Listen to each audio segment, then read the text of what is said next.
So, what is the way forward? So, as I said, we are 4 days away from a general election.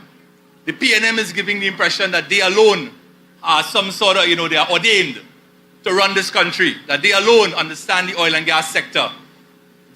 All the data, and I have put out all the data in table format on Facebook, it's circulating, shows that the energy sector is heading in the wrong direction. Our economy has contracted by 17.1% in the last 10 years. Now, I made a statement at La Jolla that Trinidad and Tobago was the 7th worst performing economy in the world for the period 2016 to 2024. That statement, if you go back to that speech in La Jolla, that statement I said was based on IMF data. I never said based on an IMF report. But people in the government are looking for reports all over the internet. And their social media influencers looking for a report, and they're saying that I made it up. Why would I make up that? And why 7th? Why I didn't say 6th or 5th? How I get 7th? Well, I'll tell you one last thing. The IMF puts out 2 World Economic Outlook reports every year, one in April and one in October. Those 2 reports come with accompanying databases. So they put out one this week. The April came out this week. And I downloaded the database. Take careful note, I didn't say report. I downloaded the Excel database and I did the analysis. And Trinidad and Tobago is still the 7th worst performing economy in the world for the period 2016 to 2024. On average, our economy contracted by about 2% per annum on average. And overall, there's been a 17% to 18% reduction in the size of the economy since 2015. And the energy sector, as I pointed out, leads that procession, that funeral procession, with a decline of 31%. So, in closing, I want to tell you all, I have come to know your candidate. She is a well-qualified medical doctor, a specialist.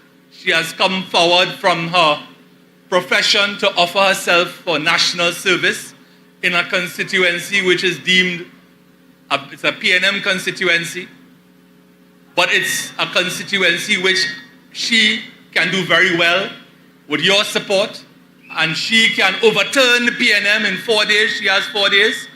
There is a wave coming down the East-West corridor. You all agree? There's a wave coming down the East-West corridor. It's coming through Barataria. It's going through the Kwese. It's coming down the Eastern Main Road, past St. Joseph, through St. Augustine, Tacarigua. It's coming down to Lopinot. But this is what they call the first crossing. You all know, I was asking somebody if they know why they call this the first crossing. And they didn't know. Because this was the first crossing of the train on the Eastern Main Road. And it's coming down all the way, and it will pass Lopinot Bonnet. The wave will continue to go down the corridor to Arima. And this is what the PNM is mortally afraid of. That wave that is coming down the East-West corridor. And that is why they defaced the posters and the banners of Chaitan-Maharaj 2 nights ago. Right? So, ladies and gentlemen, I thank you for your time. I have a lot more to say. I could write a book of rebuttals on the PNM. In fact, I should write a book of rebuttals on the PNM. But time doesn't permit tonight. And I just get an additional 5 minutes from Mikey K. But I've already started my wind-up Mikey K. So, you should have given me the extra 5 minutes ago. But I want to, as I have a little more time, say that Trinidad and Tobago is not beyond repair. And questions have been asked about how are we going to finance what we have said we would do in the manifesto. And I would simply say this. This is a country that ought to be the best place in the world to live. This is a country where today, in coming here, I was talking to a public servant who lamented to me, Leroy, that they were living on 2013 salaries. I meet my former staff from the Ministry of Energy, who are struggling to get by. I meet public servants, you meet people who work in the state sector. I don't think the NGC has had a wage increase since we left office. So the NGC is also struggling, right? We have a responsibility and a duty to so organize this economy that this economy reaches its maximum potential. Clearly, under the current management,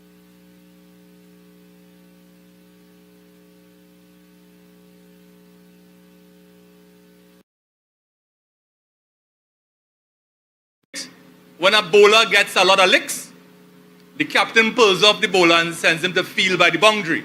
So that is what happened, I think, to our former Minister of Finance. He's fielding by the boundary because they brought a new Minister of Finance, they flew him in from England and so on.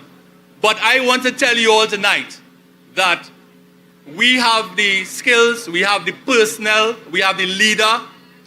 We've done it before. We can arrange the affairs of this country such that this country becomes wealthier, such as this country partners with Guyana and Suriname, two CARICOM countries that are experiencing booms, and we have the capacity here to be part of that, and we could make Trinidad and Tobago, to quote President Trump, Mikey, we could make Trinidad and Tobago great again, not just for this generation, but for generations to come, and we could ensure that our public servants, our people in the state sector, our doctors, our teachers in particular, I see the teachers settle for something, right? But I think teachers deserve to be well paid, right? My parents were teachers. I think Jack was a teacher too. We should be able to so organize this country and diversify this economy that we become once again the shining light, the leader of the CARICOM and the Caribbean. And we could only do that if on the 28th of April, everybody and your extended family and beyond, everybody gets out early to the polls, because you remember what happened in 2015, rainfall. And you see what's happening these days. Get out early on the 28th of April and vote for your UNC candidate, Miss Natalie Chaitan. Thank you very much.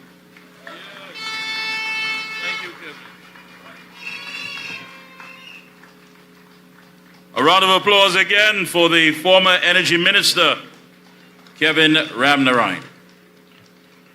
Thank you, Kevin, and he's correct. The media has dropped the ball for the last 10 years. What we want is raw reality, not false hope. And many of the things that is in our interest is not being printed. And because of Jack Warner and Natalie, they're spending money here, they're spending money there for big, big billboards. To do what? To list all their failures. Nobody wants to move with Marvin. We want Marvin to move out. That is what we want. For Marvin to go. To go. You are a consummate failure. You have done nothing. No water in the taps. No good garbage collection. Poor infrastructure. But you know what? That is all right. That is why we'll appreciate Natalie more.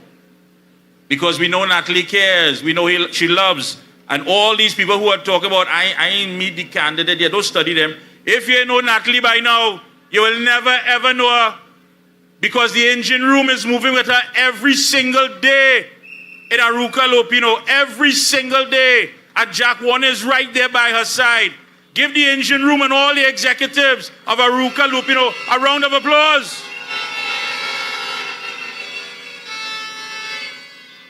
Who don't know? They don't want to know. They don't deserve to know. Our next speaker is a gentleman who has served Trinidad and Tobago as a Roman Catholic priest. He's a former member of the Trinidad and Tobago Defense Force.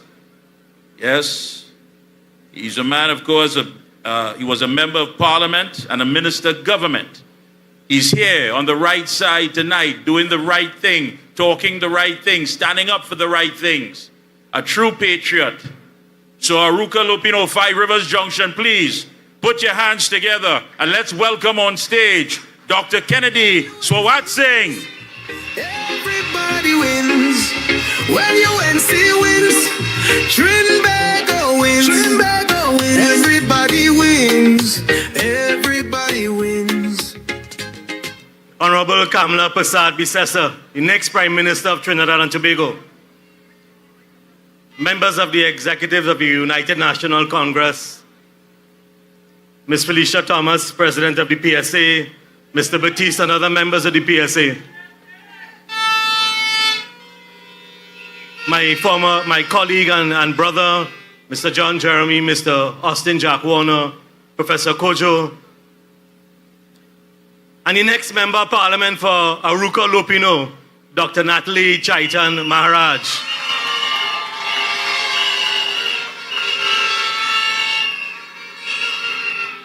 I cannot tell you how pleased I am to be invited to share some thoughts with you this evening.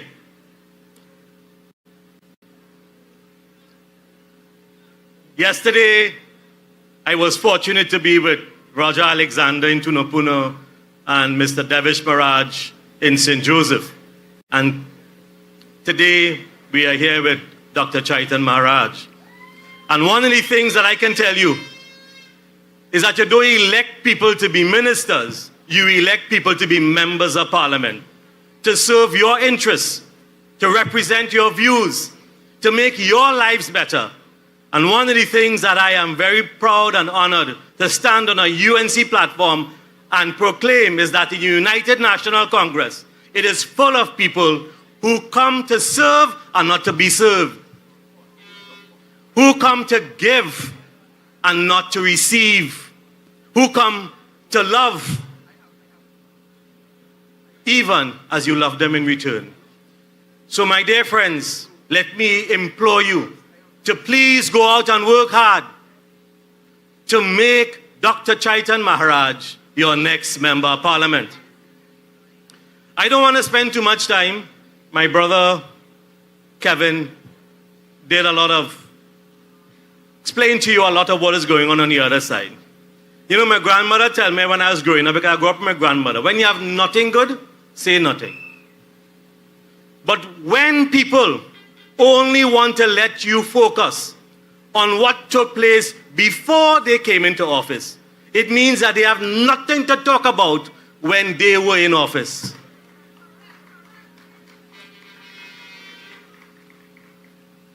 More often than not, political parties go and ask you to vote for them based on what they have accomplished.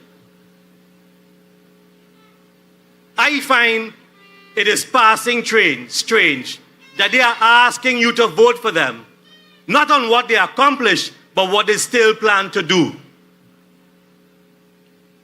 Last night when I was in Santa Margarita, a former senator for the United National Congress said something that made me chuckle inside. She said, if you're reading a book and the book have 10 bad chapters, you're going on and read chapter 11. She said, if you're reading a book and it has 10 bad chapters, you're throwing away that book. You're mashing up that book. You can't even give it away instead of throw it away. So my dear friends, all the talk about they're trying to get you to focus on all kinds of extraneous things, all the talk in which they're trying to make you afraid. One of the constant refrains that I have heard, because you know I live in Barbados, I've been there for the last 14 years. And even in Barbados, people, PNM people, everybody will tell you over the last 10 years, one of the things that they will not remind you of, that from 2010 to 2015, people felt better. Everybody say, you know, at least we get something. At least something was done. What can you say about the last 10 years? And you know, as I see this representation across this coalition of interests, as I said, I've been living Barbados for the last 14 years. Many of you may not know, but since in the 1990s, I think, and probably even before that, my memory is a little bit hazy, Barbados has always been governed by what they call a social compact.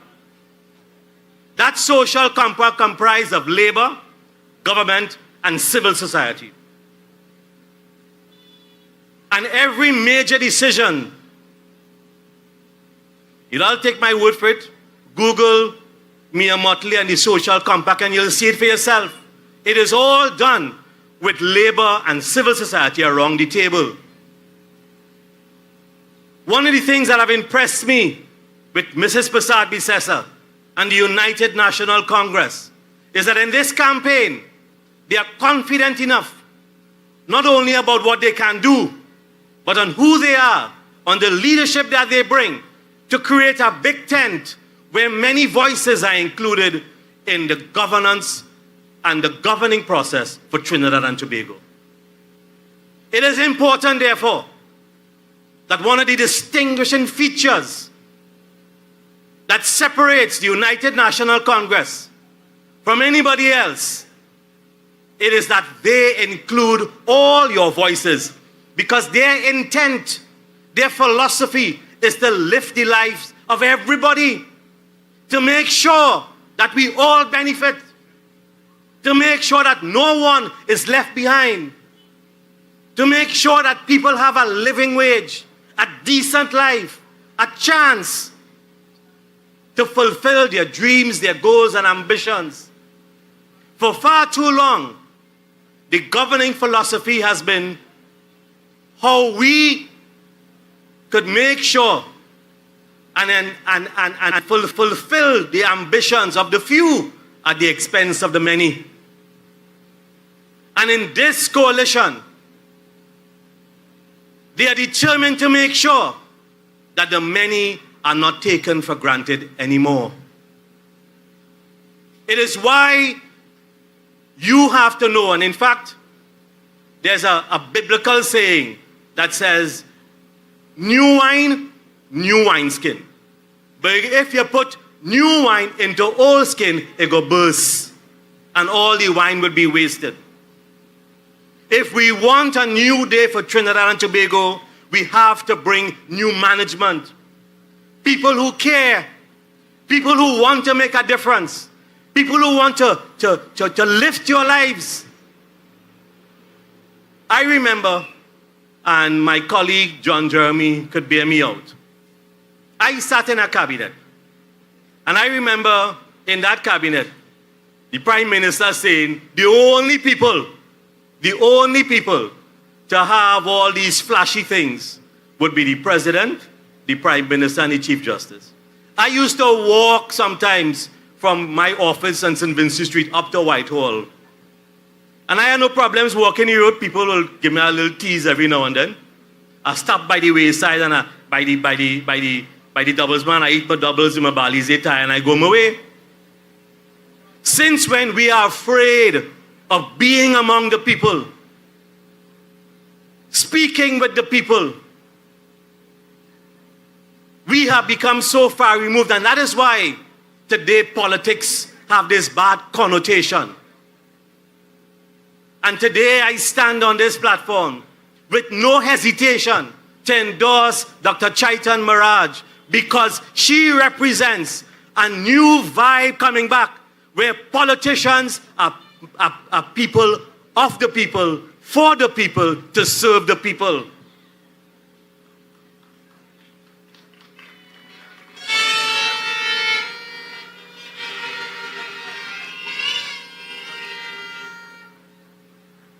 I have nothing but love for anybody who wants to serve. I wish all my former colleagues well. But like I have said on other occasions, I love them, but I don't agree with them. Because you could love the sinner, but hate the sin. And tonight, my dear friends, it is time for us to usher in a new dawn that will be symbolized with the rising of the sun. They say, when you turn on a light switch, you don't see the light, you know. You see what the light reveals.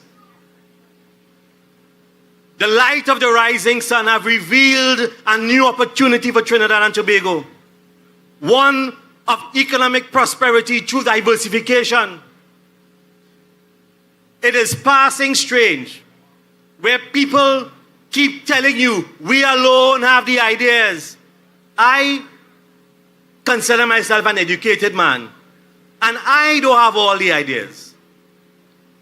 In fact, my grandmother told me when I was growing up as well, you have 2 ears and 1 mouth because you're supposed to listen twice as much as you speak. You have to hear the cries of the people. You have to be willing to listen to what they have to say. For far too long, many of our politicians have been speaking at people, not with them. And so that is why we need a new set of politicians to occupy the corridors of power. People who will listen, people who care, people who love, people who are not afraid to walk among you, people who won't change their phone number when they get elected.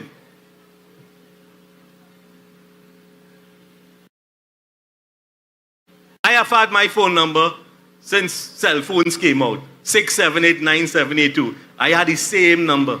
I always feel that if you lose sight of why you want to be in this business, then you are no longer fit to be in it. By their disregard for you, by their dereliction of duty, they have lost the opportunity for your vote and for your confidence. I could preach all night, that's all. Let's stop, man.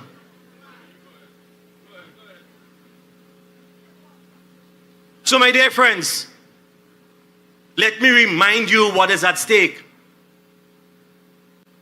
Tonight, as we share this platform, while Mrs. Prasad Bisesa and all the coalition partners are excited to be given the opportunity to once again govern Trinidad and Tobago, they are all humbled with the task ahead. But because they have done it before, they know they can do it again. As we were reminded by the very effervescent and dynamic president of the PSA,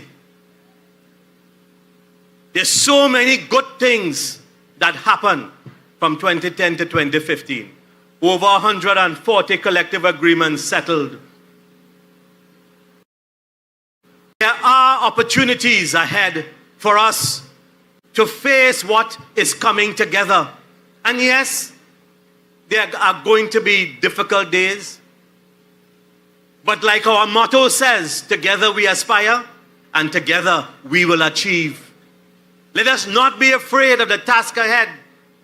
Let us be confident in our leader, in our candidates, in our coalition, that we collectively not only will find the answers, but we have the people, we have the passion, and we have the will to make a better Trinidad and Tobago.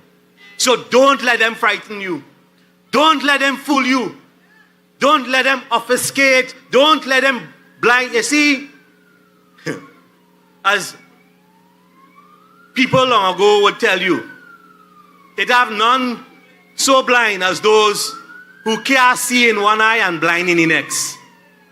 Don't let them pull the wool over your eyes. This election is one where we are taking back the power, putting it into the hands of the people, putting it in the hands of a leader who cares and who can help walk with you, hold your hand, and lift your life. So, my dear friends, I don't want to spend any time the rest of this week speaking about what the other side bring. I want to reinforce that together, the United National Congress, under the leadership of the Honorable Kamla Prasad Bisesa, under the participation of your Member of Parliament, Dr. Natalie Chaitan-Maharaj, with the coalition of interests, they have the determination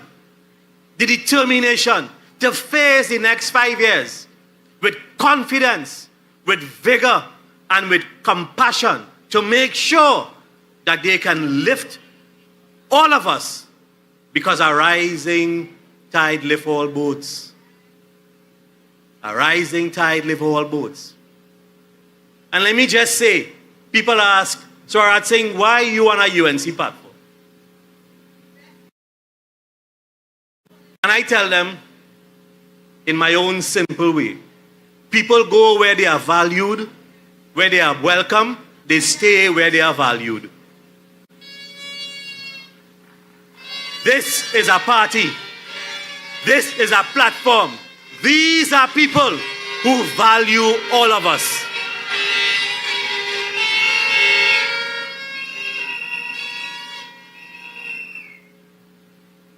My dear friends,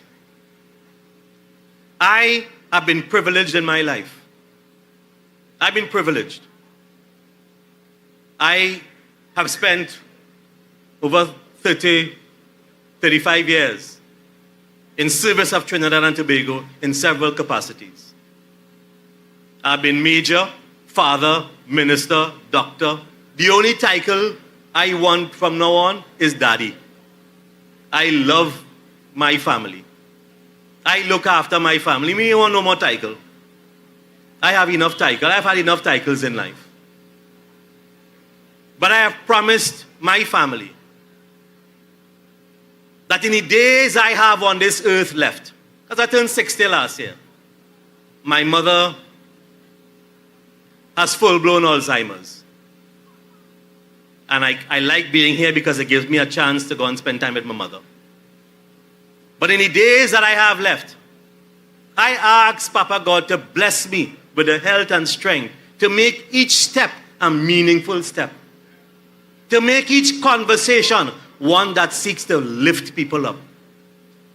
I lament the fact that too many of us have conversations aimed at bringing people down, at labeling people, at creating a divide between you and us, between we and them. That when we talk, everybody had to shut up and listen. That is not how I grew up. That is not how I am as a father, and it is not how I wish to be as a man. It is why one of the first tests when you look at candidates is, are you a good man and a good woman? And that is why today I want to exhort you to vote for Dr. Natalie Chaitan-Maharaj, a good woman.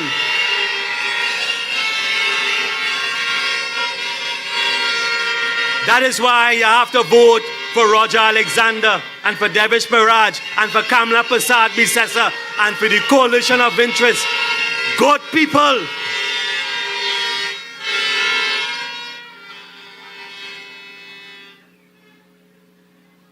My dear friends, as I am here on Five Rivers Junction, somebody called me yesterday. You know, as I said, they bring me back from Barbados this week. I have my ticket to go back on April 29th. I'm going back to Barbados. And they say, boy, you're going back next week with your bag full of money. How much Mr. Warner give you? Because that's how they think. If,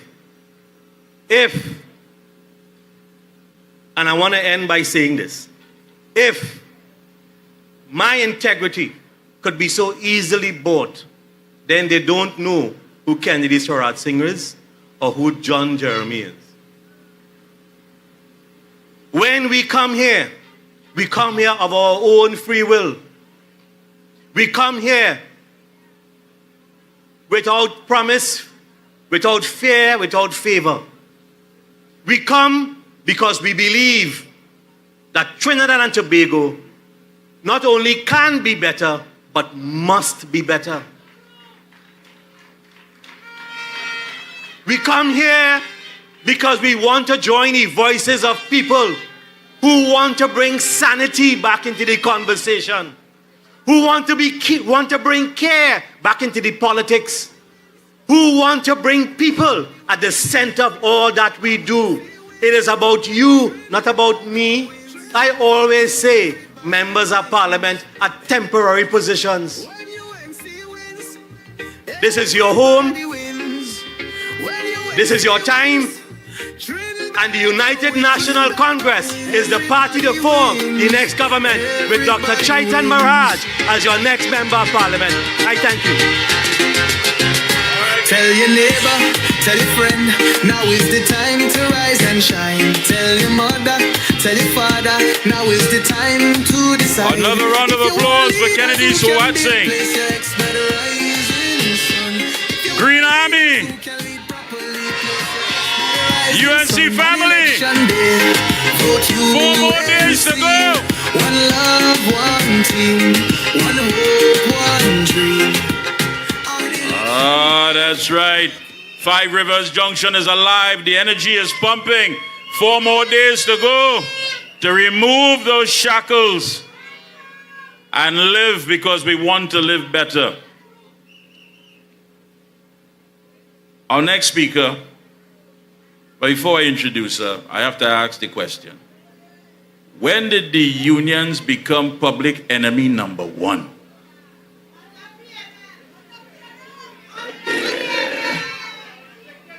Why do they hate the unions like that? Why?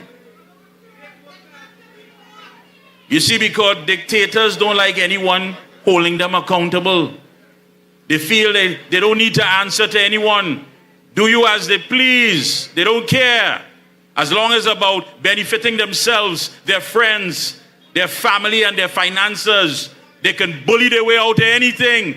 That's their problem. But the union is not invisible. The union exists, and it stands there to represent the working class. And they ain't going nowhere. They ain't going nowhere. On election day, vote UNC. One love, one dream. So Green Army, she has been on the platform. She has been coming out. She's been talking. And one thing I could say, they give me a whole list here, but I want to get to the heart of it. One thing I could say about the leader of the Green Army is that she believes wholeheartedly in her heart of everything that no worker wins until every worker wins.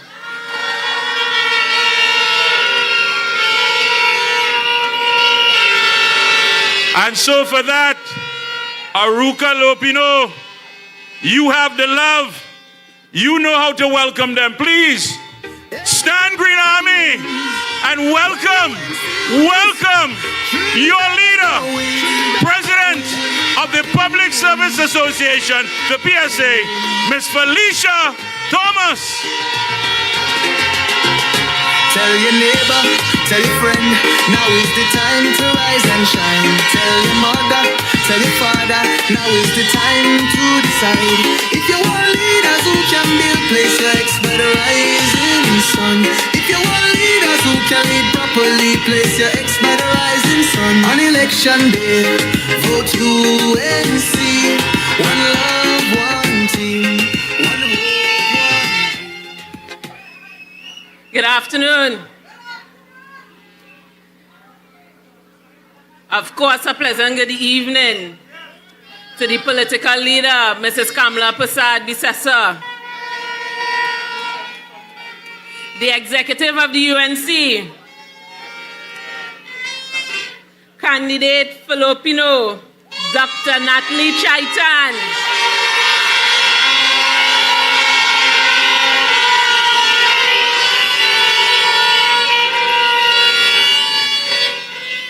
but I want to pause because the Green Army, I want you to understand that Dr. Natalie Chaitan is part of the Green Army.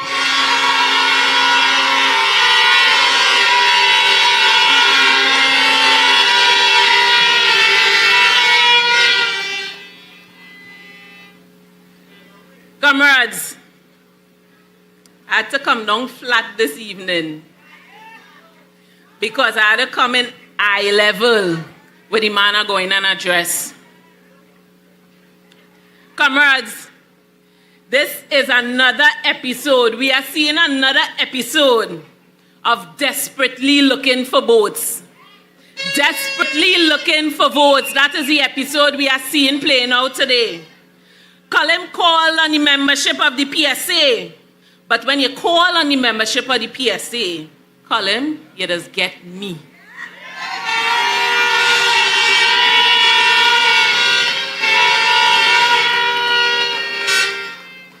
So in the words of the political leader, let me reintroduce myself. I am Felicia Thomas, President of the Public Services Association.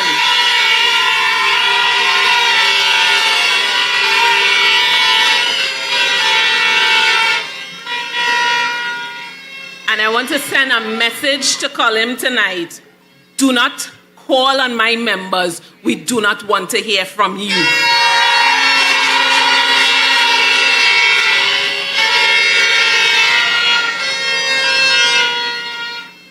Because it would seem as his memory, just as short as him.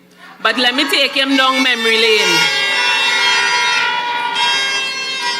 Let me remind Colin of what he has done, how he has withheld public officers' back pay. Let me remind you that the PSA submitted our proposals for the period 14 to 16 in October of 2015. That is what happened. You, sir, sometime thereafter instructed that no negotiations take place. And then 7 years down the line, you publicly announced that you have instructed the CPO to commence negotiations. You all remember that? Brothers and sisters, he then offered public officers a measly 4% increase for a period of 6 years.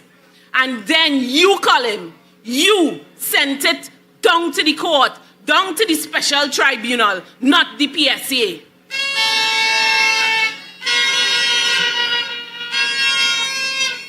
We found out about that on television, just like every one of you. That is how we found out.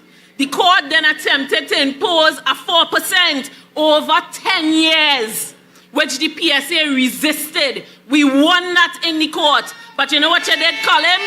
Tell the public officers that you have appealed that decision. Tell them that.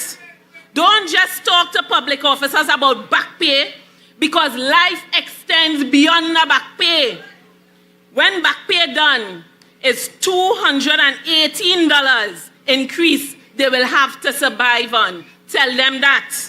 Tell them that the consolidation of COLA alone gives them an increase of $450, which is more than your 4% offer.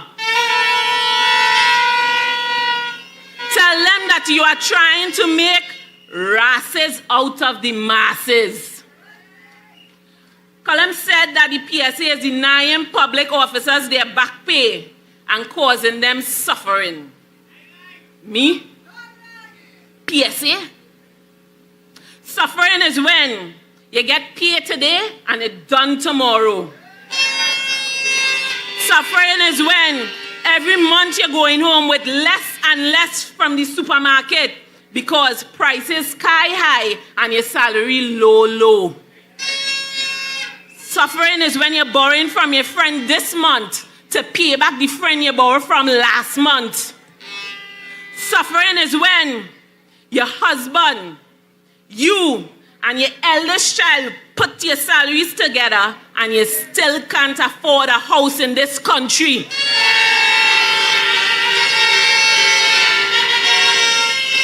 Suffering is when the government taking your money for a medical plan and you're waiting 2 years, you can't get your claims back.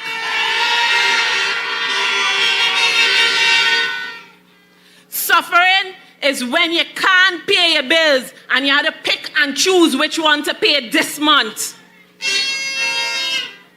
Suffering is when your children belly bubbling and you don't even have sugar water to give them. And your MP Marvin telling you the solution is to eat pie once for the week when your car even eat it once for the month. Suffering is when you can't afford to put your children in extracurricular activities because your salary won't permit. But they're telling you tighten your belt while they slacken theirs. Suffering is when you can't pay, when you can't plan your life because the P&M have your job in limbo for the past 10 years. Suffering is when you're on contract for 29 years and you can't become permanent.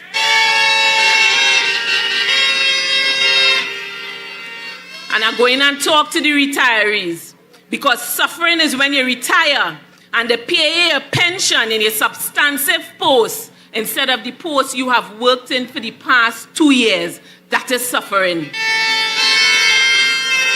Brothers and sisters, suffering is what you get when you vote for the P&M.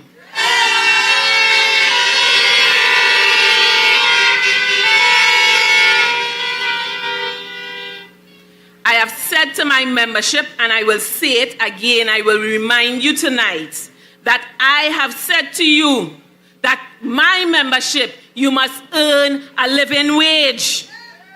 We must have a vision, and everything we do thereafter must be to accomplish that goal we have set out. And therefore, we shall not cease fighting until the salaries of our members earn sufficient so that they can take care of themselves, take care of their families, with extra for savings, extra for leisure, extra for a rainy day, extra.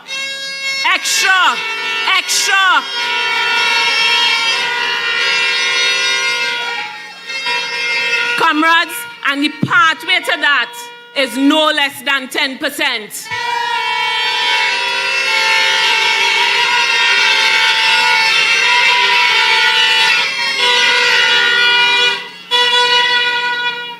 And let me address the lies of the P&M, because last night the fellows on the platform said P&M,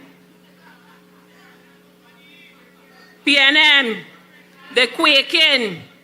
Hear what they do. They're trying to make the population feel that 10% is for 10 years. Comrades, that 10% is for the same period that they're offering 4%. It is for the same period that the P&M offering workers 4%. 10 not better than 4? So we were with 10, yes?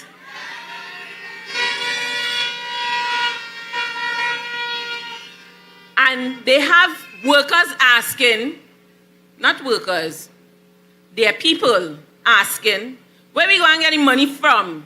Well, I think the political leader has answered that sufficiently. But let me say this. An average of $58 billion is spent in this country on a yearly basis. It has nothing to do with where the money coming from. It has to do with priorities. And the P&M has not prioritized workers in this country.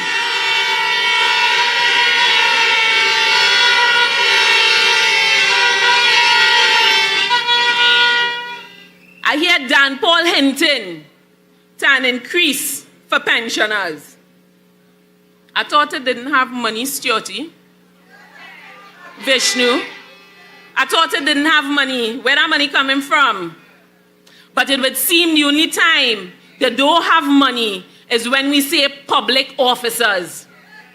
Because they hate public officers. Public officers must get nothing. But we will fight you. We will vote you out.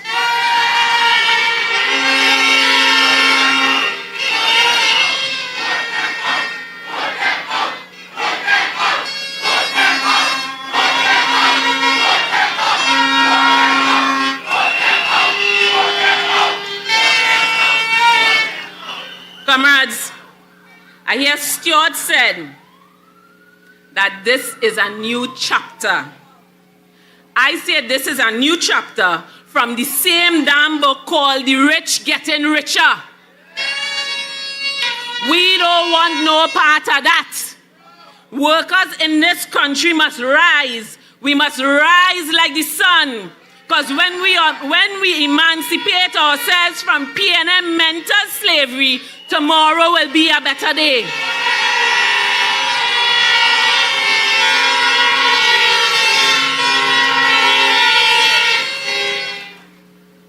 And then I heard Camille.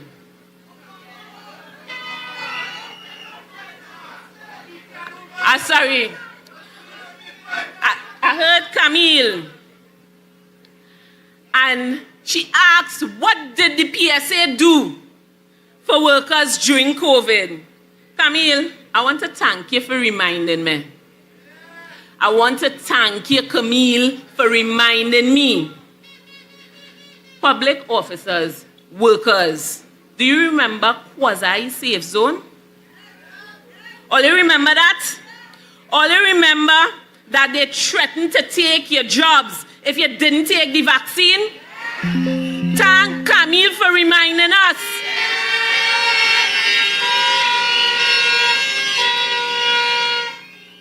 The PNM looked on while hundreds of workers in this country lost their jobs because they refused to take the vaccine. We remember that. Thanks to Camille.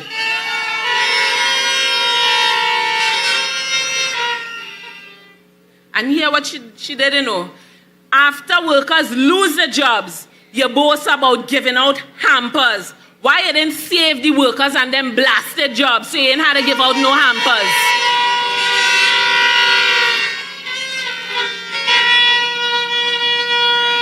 But let me tell you what the PSA was doing during that time. We were protecting our membership from you, the PNM. And then we were defending those that lost their jobs. That is what the PSA was doing. And let me circle back to Stuarty. I'll come back for you this evening. And the last failed Minister of Public Utilities, Marvin, sorry.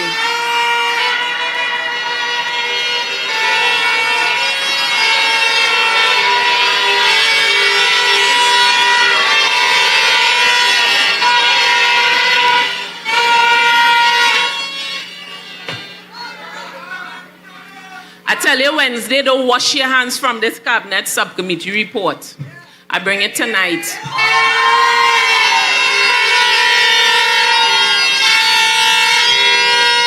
But you see the signature page? You see the signature page? Watch it good. Marvelous Marvin. Followed by Franklin Khan. Rest in peace. Camille. And then Stuart Young, MP. This is your report, Stuarty. I keep telling you, own it, claim it. This is yours. Comrades, I brought it back for you to see because he disowning it. He shamed. He was caught in a lie. So you want to double back. Comrades,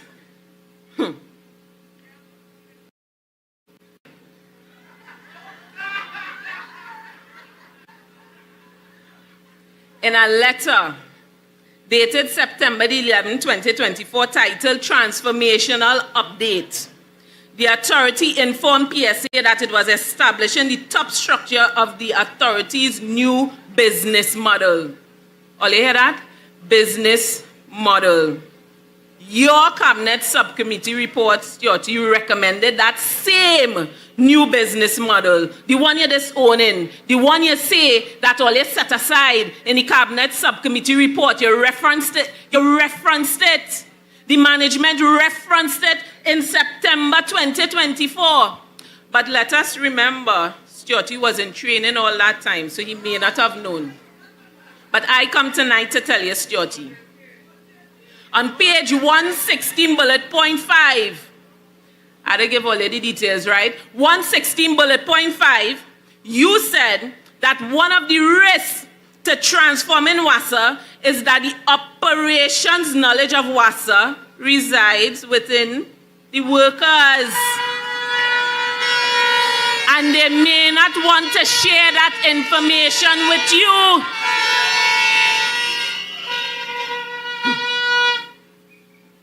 Guess what you did? They started something called process mapping. Anybody know about that? And that is a fancy way of saying getting to know how you do your job. Process mapping. Stuart said they're not getting rid of Wassa. You damn lie.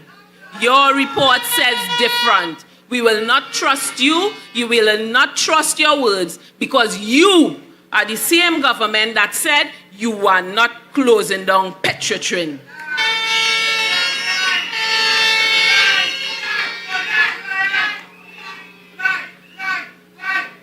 Let me close by saying to public servants, PSA members, the citizenry of this beautiful country, the PNM said that they raised gas once, they raised it twice, they raised it 3 times, and we in riot yet. Well, the riot starts on April 28th.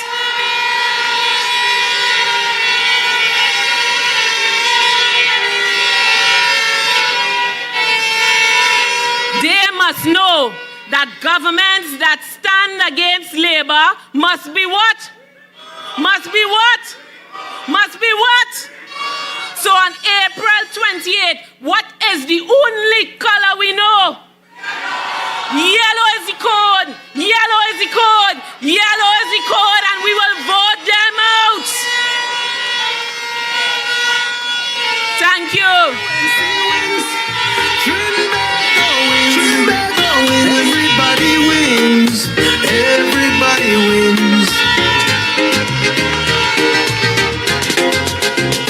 Tell your neighbor, tell your friend, yes, now is the time to rise and shine. Tell your mother, tell your father, now is the time to decide.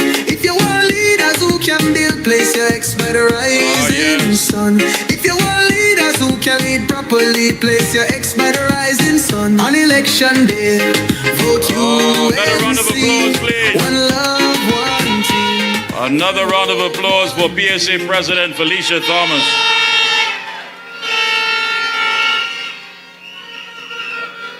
Yes, what we're witnessing in this campaign is woman's power. Yes, indeed.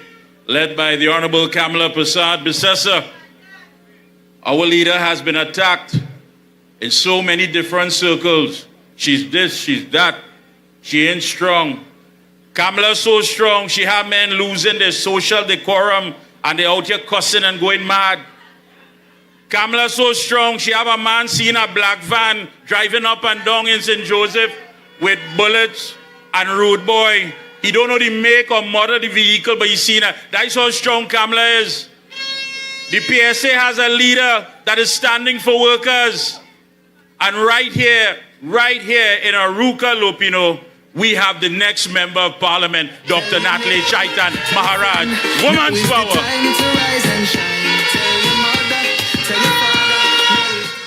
Woman's power all the way. Our next speaker, and I know he's coming to clear the air on this because I know many of you who make up the engine room who's been going around and even in your own household family, young black men and women are coming out in their numbers. But Rowley, remember Rowley said that he was disappointed in us? That we were supposed to be better off than we are. That's what he said about us. You see, they don't care. They believe that once you're born a certain ethnicity, you belong to them and they own you. And when they own you, they treat you how they see you. They see you with no worth, with no value. So you have nothing to get. Your children don't deserve any better education. Your children don't need to go on vacation. Go to the Botanic Gardens. Their children go to Miami and they go to Europe. You deserve nothing. And that's the mentality of the PNM. That's their ideology. But on April 28th, we are telling them, listen, all that you have stolen from us, all that you have taken from us, and all that you have said to us, we've had enough. And on that day, we're telling them to go. To go. Because you have disappointed us. We as a country supposed to be way advanced than we are. But you didn't care. You didn't care at all. But on April 28th, we know that Kamala cares because we know the person who's going to be there is Kamala Persad-Bissessar, the next Prime Minister, Republic of Trinidad and Tobago. And she cares.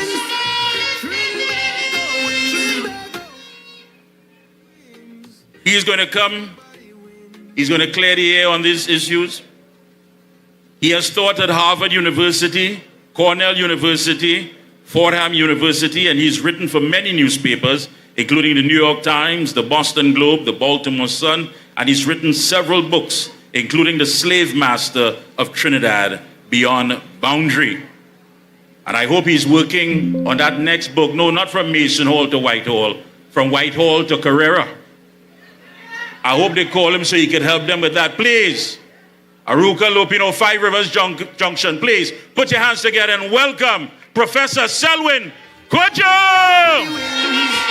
Well, UNC wins, Trinbago wins, Trinbago wins. Everybody wins, everybody wins.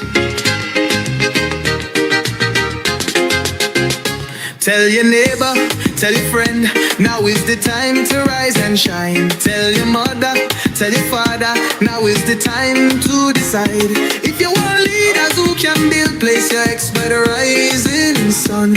If you want leaders who can lead properly, place your ex by the rising sun. On election day, vote UNC. One love, one team, one hope, one dream. On election day, vote UNC. One love, one team. Hey, Baiwa, and hey, Duffy, brothers and sisters, Kai and Hal, like you understand me in you, what? Let me tell you what it is again. Bayon what? Tell me nice, but brothers and sisters, it is great to be here, and thanks to be here at this place where I was born. Now, I have to, first of all, I don't know, castigate Mr. Jack Warner for having me speak after the dynamic, personable, brilliant Felisa Thomas. Avex. I can't match that level of rhetoric and brilliance and interpretation of stature. Nonetheless, I shall try. But before I do that, I have to say, give my thanks to and bring greetings to talk about, first of all, the Honorable Kamala Persad-Bissessar, as you know, the leader of the UNC, and soon to be our next Prime Minister of the... I also have to recognize a fellow called Jack Warner, but all making false claim. All they're calling drivers Jack Warner, Jack from Rio Claro. I from here, I from Tagarigua. So let me give him a little piece. We don't give him the whole thing. All right? Of course, Mr. Ken Ramnarine, of my friends, John Jeremy, Kennedy, Sawat Singh, Jerome Lewis, and Jerome stand up now. All them voice, Jerome stand up, Jerome stand up, where is? All the voice of UNC and all them ads, all the composition was done by Jerome Lewis. Give him a hand. Of course, I will be remiss if I don't recognize Mr. Leroy Batiste, who has been the past president of the PSA and who has done such a marvelous job with the organization. We know he stands on the heads of many people who have gone before, but that is how life is. We stand on the shoulders of those who have gone before us. And just one shout out. I hope Gail, and Neil, I hope all in the audience, and I hope all of us in UNC. But this evening, my topic is going to be the mother of the nation. The mother of the nation. In fact, I bring you tidings of great joy. In doing so, I am tempted to borrow from the words of the Bible on the birth of Jesus Christ, when the angel said unto his people, "Fear not, for I bring you good tidings of great joy, which shall be to all people. For unto you this day is born in the city of David a Savior, and also a new mother of the nation, who shall be joining the nation very, very soon." Of course, I do not mean to be sacrilegious in making this analogy. I know I forget Kenny Saratsing. I didn't call your name, boy. The man doing a big work, hear his speech. He's very good. Now, I do not mean, of course, he's a priest, so I've got to be careful. I don't mean to be sacrilegious in making this analogy.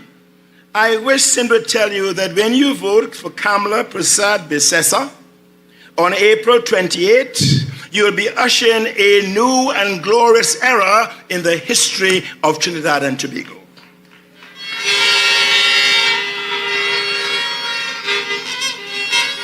I am sure that you would remember on August 31st, 1962, when we achieved our national independence, we were pleased and joyous to inaugurate Dr. Eric Williams as the father of the nation. He so remains and will always remain. I wish to assure you, though, that on April 29th, 2025, we elect the Honorable Kamala Prasad Bisesa as our next Prime Minister, and we'll be putting in office the mother of our nation.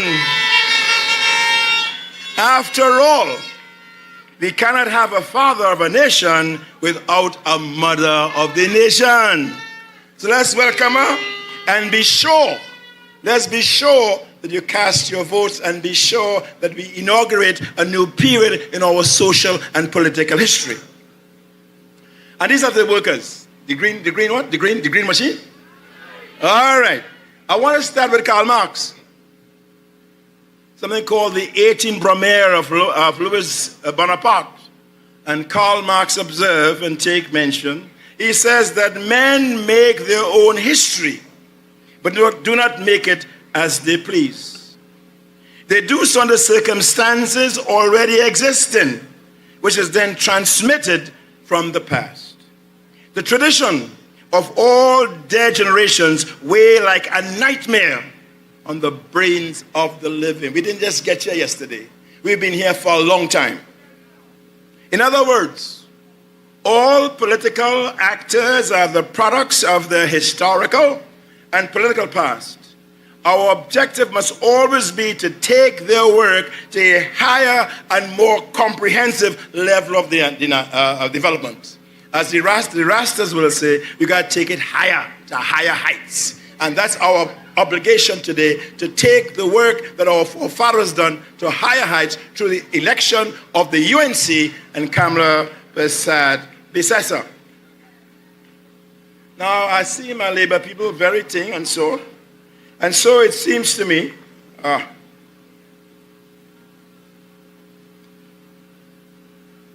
sorry about that. As you may remember, brothers and sisters, Captain Arthur Cipriani, one of our earliest political leaders, was a Corsican or of French religion, of French origin. He was known as the captain of the barefoot man.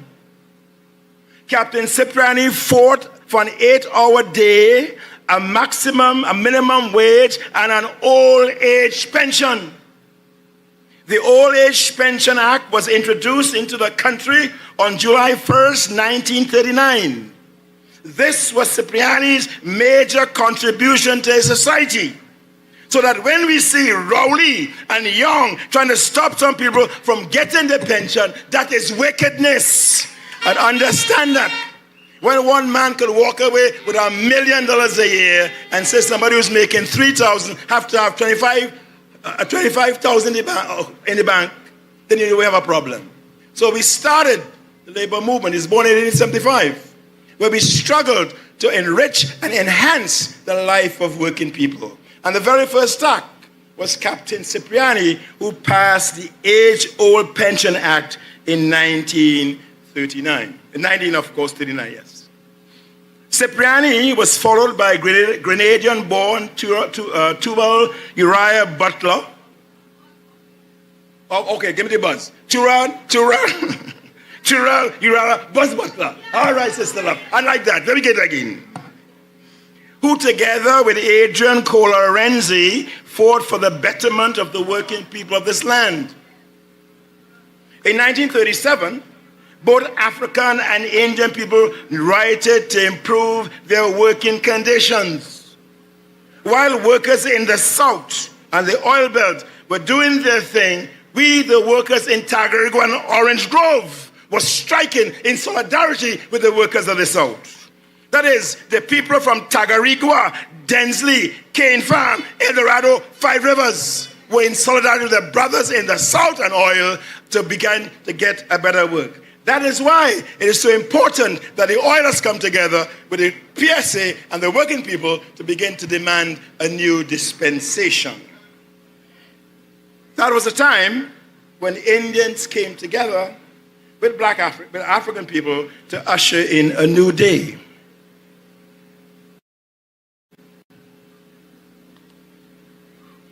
The most significant aspect, I'm missing a paper. Just give me a second. I can't leave, don't worry. At any rate, it seems to me that the next thing that happened is that, of course, Eric Williams came into power in 1956, and he, of course, made his contribution. In this year and time, the most significant aspect of the UNC's campaign has been how it has brought together a substantial number of black people to join with their Indian brothers and sisters in a common cause. The common cause being what? Throw out the people's national movement.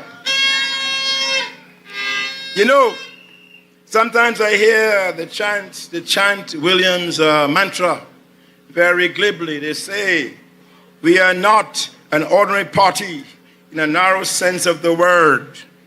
We are rather a rally, a convention of all and for all the mobilization of those forces, cutting across races and religions and classes and culture. But of course, this wondrous and stilling cry was never meant to be a static phenomenon. Everything in life changes. Nothing stays the same. And if we decide to trumpet them, it's a law of nature, because they did not do what they were supposed to do for black people and working people, so we have to throw them out.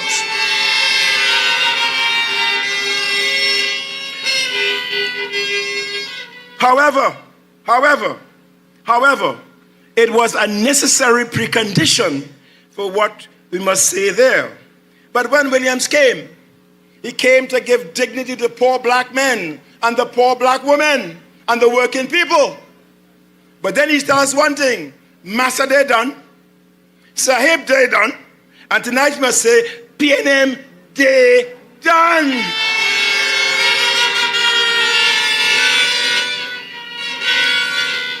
In fact, we must understand nothing stays the same.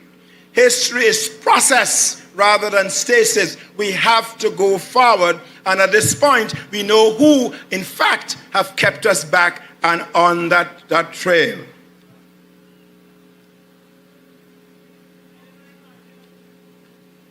Jack boy, you give me my whole speech, you know. Anyhow, it seems to me then that tonight and today, the fate of the United National Congress and that of the UNC and Kamla Prasad Besessa is to form a new day and take us in a new direction to higher heights. In fact, an African-American novelist, Ralph Ellison, put this moment best when he said, our task is to become one, yet many. This is not prophecy, this is description. Our task is to become one, and no one must step in our way to prevent us from doing that. Kamla Prasad Bisesa is uniquely qualified to take us to that next stage of social development. She's a woman. And women care, I think, Mr. Jeremy, a little more than men. Because women are nurturing. They love. They're concerned for others. And of course, she understands what our problems might be. She displays an empathy and love, a sense of nurturing that men don't always possess. It might be because women tend to put their children before themselves. But women possess a sense of caring and tenderness that few men have. As she says repeatedly in her speeches, you may have other leaders before me, you'll have other leaders after me, but you'll never have a leader that loves you more than I do. It is this tenderness, this love that Kamla will bring to our assignment. I ask you for one moment to consider the behavior of our leader of sorrow and grief. Give another name, I can't call it the next name. And you see, here was Kamla. Mandela had died, and she had to go to South Africa to take and carry our sympathy to South Africa and our neighbors. And she did one thing, which might be a mistake. No. She took the leader of our grief and sorrow with her. Now, could you imagine our leader of grief and sorrow taking Kamla to South Africa to argue that she's husband? No, never. He has no empathy. He will curse you. Oh, sorry. He will curse you. He will do all kind of thing. But you must understand that empathy and love and concerns for others is the hallmark of our own humanity. Mr. Sawat Singh is the priest. But I think the Bible beckons, love ye one another as I have loved thee. And even though all he could say about Kamla, she throw up and all kind of thing, and everything else, but nothing in love. Have you ever heard a fella say anything in love about anybody, boy? And how you, where you learn that from? you have to find that out. But the fact of the matter, if you compare the approaches in love from one and the other, you begin to realize that one lacks in compassion. One lacks in concern for one's people, while the other, of course, is filled with love. The next one, of course, is our squatter prime minister. Our squatter prime, I know we have squatting Tagarigua, we have all kind of squatting thing. In the hills, in the teeth land and thing. So you didn't own it. You didn't own it. You're squatting in the land. And you, oh God, let him get out. Take him out.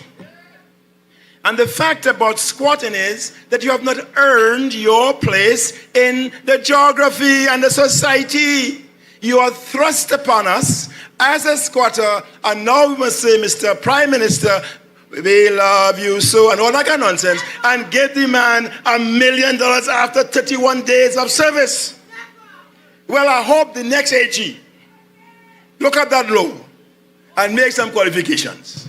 Nobody should get $1 million. The boy bought 50 now. For the next 30 years, he gained $1 million. That's 30 million till he's dead. And doesn't want to see an old age pensioner, an elderly person getting $3,000 a month. That is reprehensible. It should not be accepted. It goes against our decency and a sense of what it means to be a human being, as probably Mr. Jeremy would say, in this world and this country. Get them out. Green. Where was it? Get them out now. But of course, it also might be in all of this that this squatter prime minister may be a decent young man. However, Professor Ramesh Saran, writing in Newsday on April 20th, put it very nicely, and remember it. He says, he carries a heavy burden, too many ghosts from the past, the main one being the repeated failures in crime and national security. Did you all remember he was the first Minister of National Security? Before Hines, the non-performing fellow? And then they gave him the assignment, go and catch all the UNC people who thief. Have they locked up anybody yet, boy? So that's 10 years ago, right? And they're telling Mr. Felicia that she will get she money and some kind of nonsense. You believe them? So again, as Ramesh Saran says, he carries a heavy burden. Too many ghosts from the past. The main one being the repeated failures in crime and national security. And just in case you're wondering, the Piarco shooting last week did little improve his image in this regard. But as the old people say, the fruit doesn't fall far from the tree. So all he's going to do is to replicate the insolence, etc., of the leader of our grief and our sorrow. But remember, I said that the past is always laying down on your head like a nightmare. He cannot get out of that because all he has done has been able to just carrying the bags of the leader of our grief and our sorrow, and now he's gotten to carry the bags, I suspect, of our codes for another 31 days. On August 28th, vote them out. They have failed us. More particularly, they have failed black people.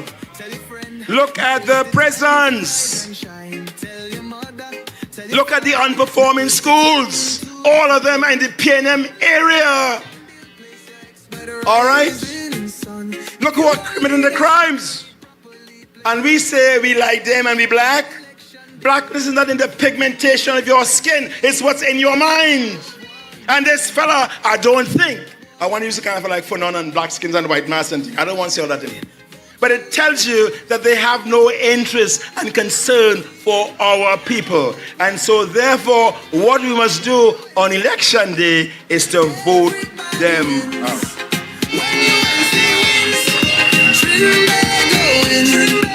Everybody wins. Everybody wins. Vote for peace. Vote for love. Vote for hope.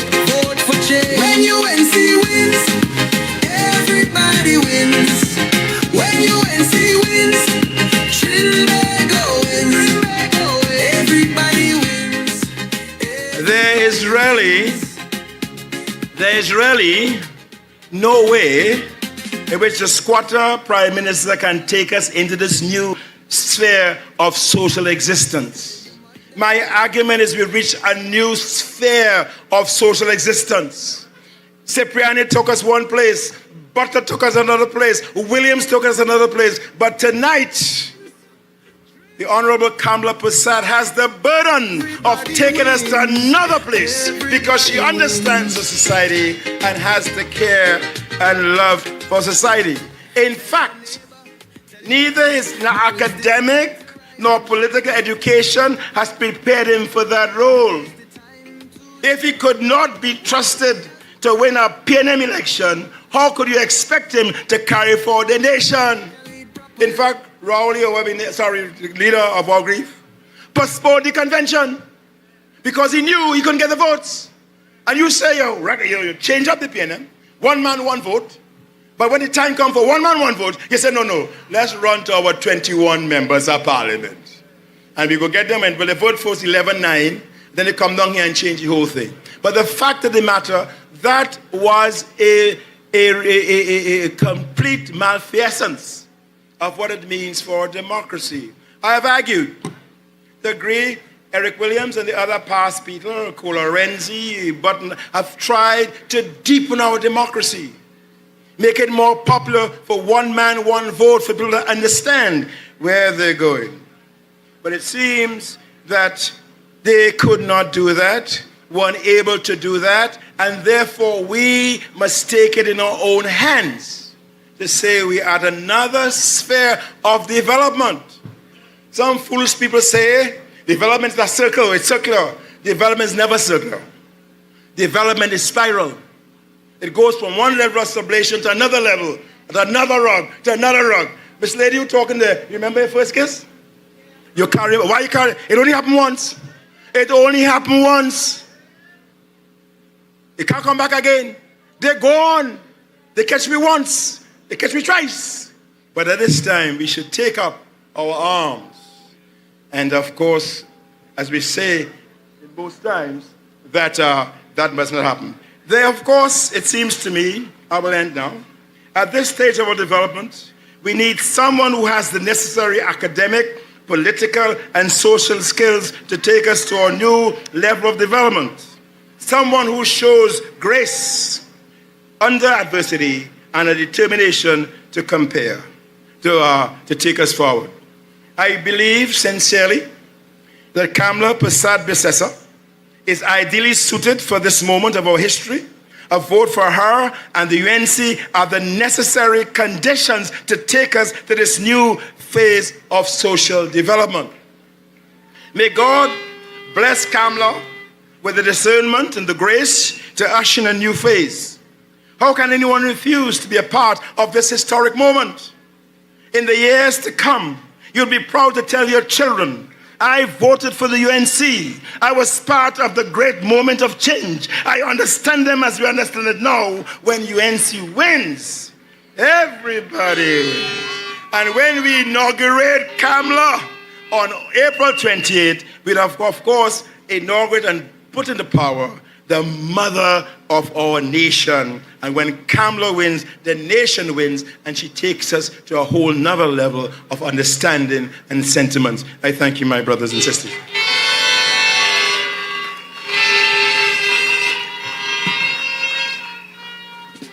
When UNC wins, everybody wins. When UNC wins, Trinbago wins. Trinbago wins. Everybody wins. Everybody wins. Tell your neighbor, tell your friend, now is the time to rise and shine. Tell your mother, tell your father, now is the time to decide. Thank you. Another round of applause, please, for Professor Selwyn Kocho.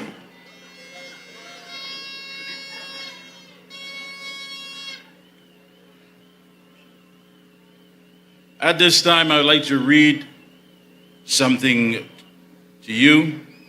Get some silence. I want you to really capture the essence of what I'm about to read. This was written by IBN Lama de Leon. So let's get a little silence here. Let me read it. Heavenly Father, we know one thing is true, and nothing happens without you.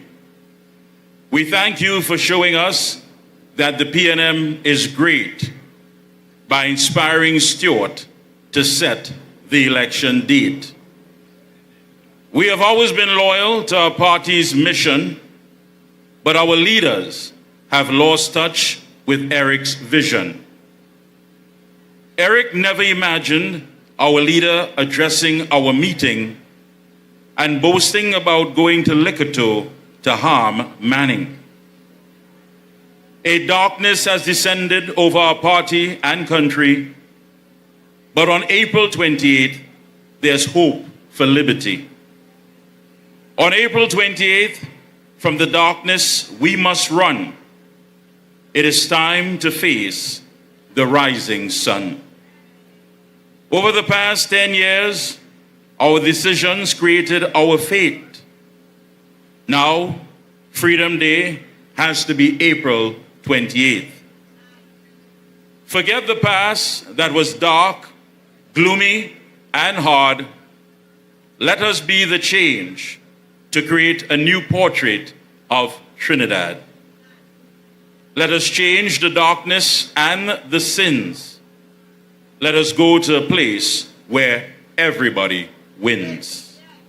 On April the 20th, from household to carload, just remember, yellow is the code.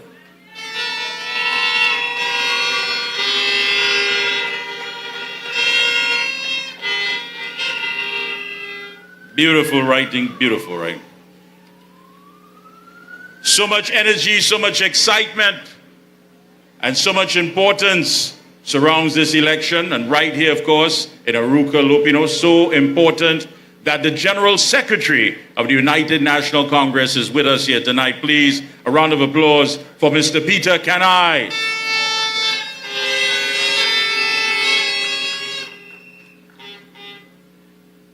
At this time, we want to introduce a man who has been side by side with our next member of parliament. He has been walking day and night. And if not here, he's in other constituencies. They're walking side by side with the candidates, boosting their presence, getting them into the homes of people, because he's definitely a man that many admire. He's a seasoned leader and a visionary whose legacy in sports and politics has left an indelible mark on Trinidad and Tobago. He is known for his strategic thinking and unwavering commitment to progress. Arouca Lopinot, Five Rivers Junction, please stand. Please stand and welcome our host for the evening. Put your hands together for Mr. Jack Austin Warner.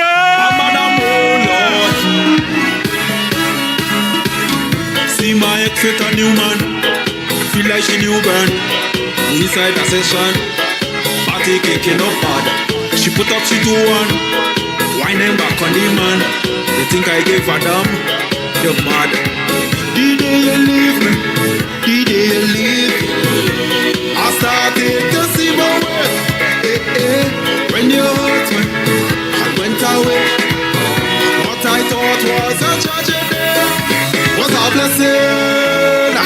The day you up and leave was a blessing.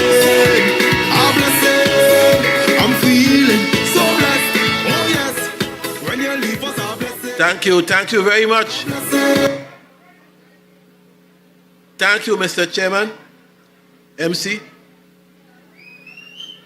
I want to say to you tonight, I am very, very pleased at what I'm seeing. I am equally very, very pleased at what I've heard so far. I want to thank all the previous speakers and even the speaker to come after me. But before I do that, I want to say to our Prime Minister, Kamala Prasad Bisesa, as from Tuesday she is Prime Minister, I want to say to her wherever she is, good night and thanks for all she has done and is doing to save this country.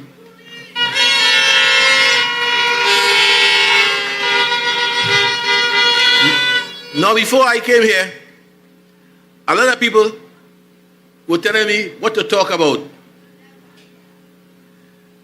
They want me to talk about Rowley and how, of course, Rowley tried to defame me and how he's now to face the court. But I don't want to talk about Rowley because Eric Williams had told Chucky many years ago, and it's still relevant today. Eric Williams told Chucky, let the jackass bray. So therefore, tonight, I am not talking about Rowley. Tonight also, I have been asked by some friends to talk about the money lost in the Treasury and the foolish explanation given by the Minister of Finance, Vishnu Dan Paul. Dan, the man in the van. But I ain't talking about that. Not tonight. They say they have a new chapter. But with an old book, yes. And worse yet, pages with dog ears. So I've been talking about that. They say they read ready and responsible. But you all know, particularly the women, if you're ready, you ain't ready.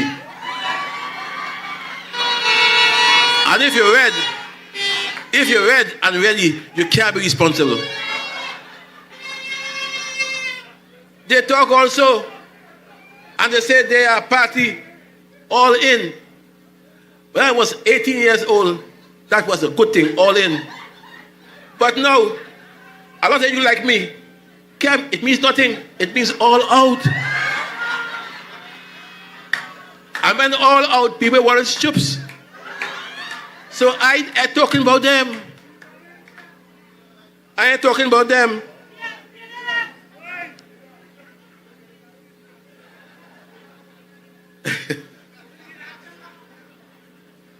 They asked me to talk about Heinz, Fitzgerald Heinz. Heinz, who can't be seen anywhere at all on the PM platform. You can't see Heinz on nowhere on any platform. They're hiding Heinz. You can't see Imbut on any platform at all. They're hiding Imbut. You can't see them at all. And they want me to talk about them? Not tonight.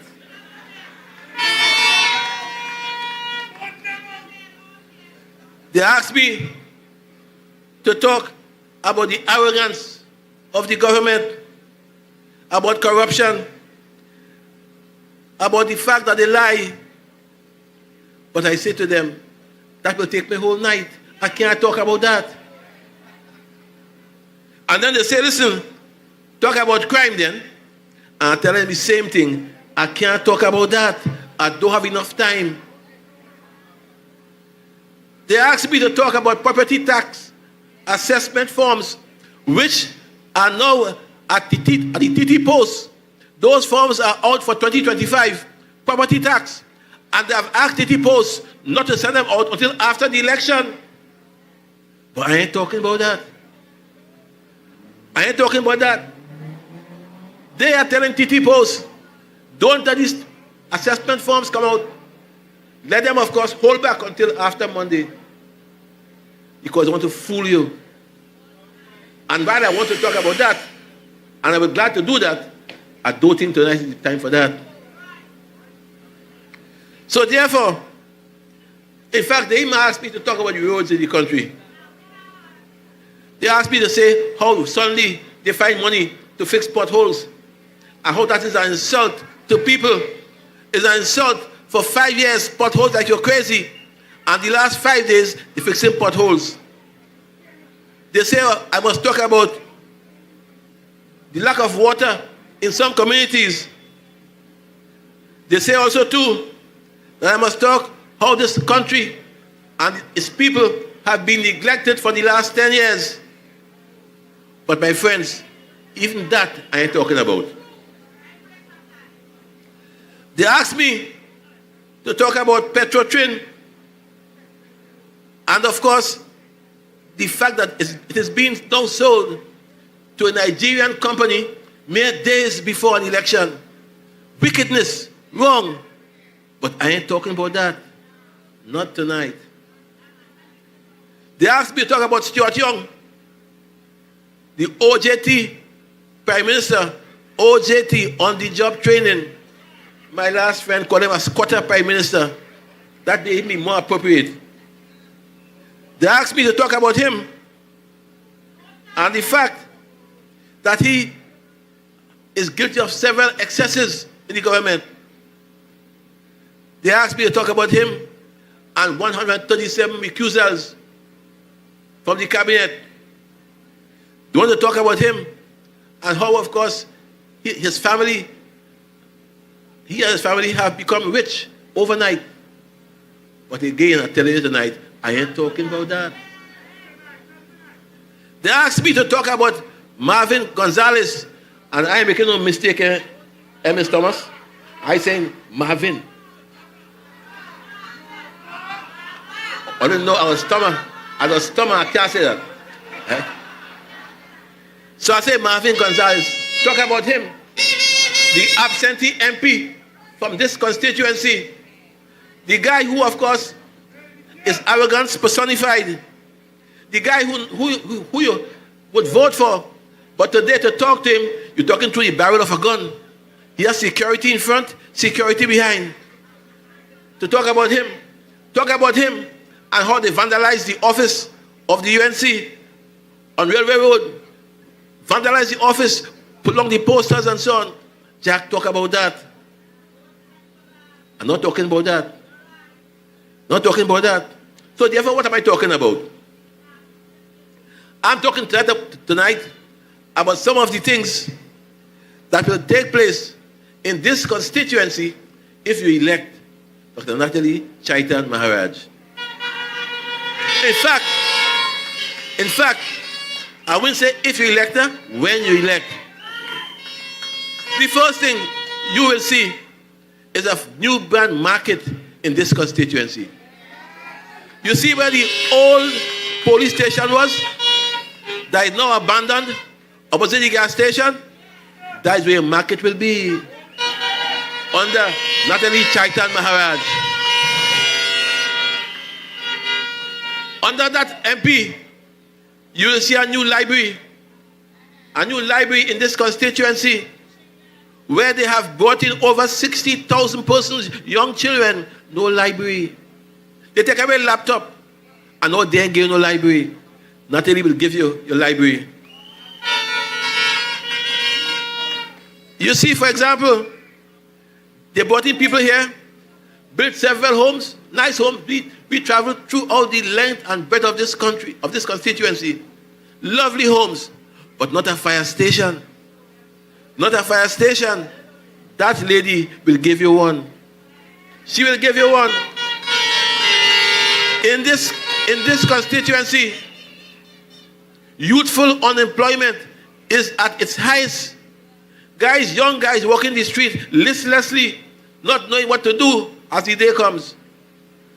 And your new MP, your next MP, will spend her term working for youthful employment. Get the young people occupied. You see, when this lady becomes your MP, the people in Victory Heights, in Arouca, who have not gotten their deeds for their homes, after 15, 20 years, they have paid off for their homes. 15 years, 20 years, they pay for their homes. They come to us when we walk in. Mr. Warner, please, we beg you, when she becomes our MP, help us. I tell you tonight, she will.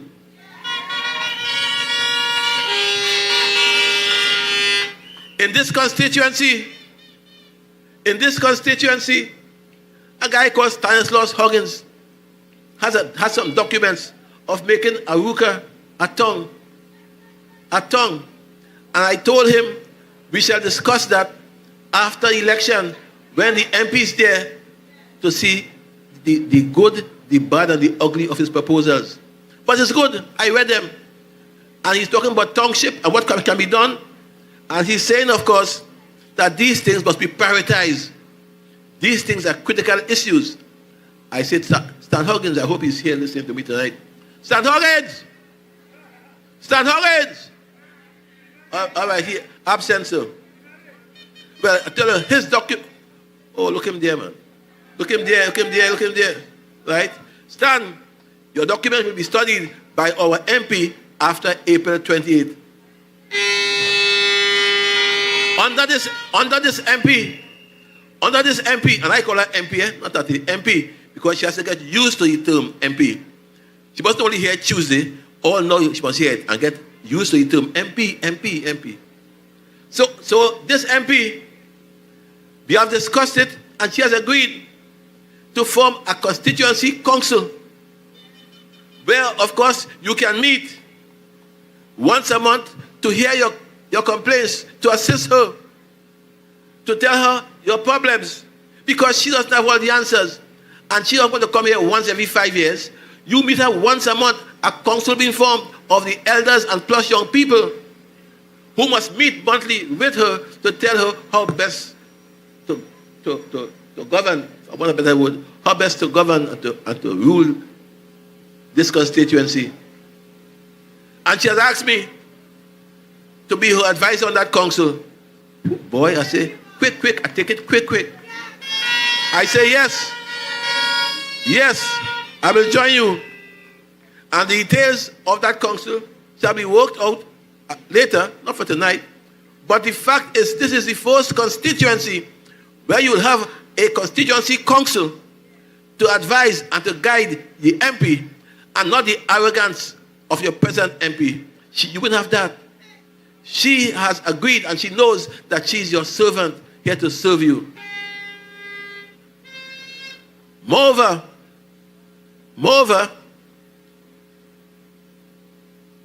this is a top one.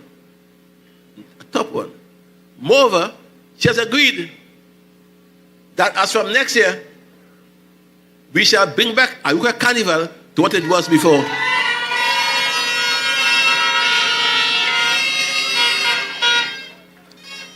No longer you will have to go to Apuna or to Brazil, because Arima has nothing, or to Brazil for Carnival. She will bring back Arouca Carnival, and we shall both work together to achieve that. So I'm saying to you, therefore, that these are the things that we shall do when she gets into office. But she's best qualified to tell you much more than I can. I'm only John the Baptist, I'm the forerunner. She's Jesus. She will tell you what she plans to do when she becomes your MP. But you know, you can say what you want. Jack Warner, nice motorcade boy. Plenty people, plenty cars. I say, right. Jack Warner, that lady, Chaitan, a nice lady. I say, right. Jack Warner, she a doctor. I say, yes. But don't worry, Jack Warner, all your win already. I don't want to hear that. I want to hear between 6 a.m. and 6 p.m. on Monday, April 28th, that you go to the polls and put your finger here and vote. And vote.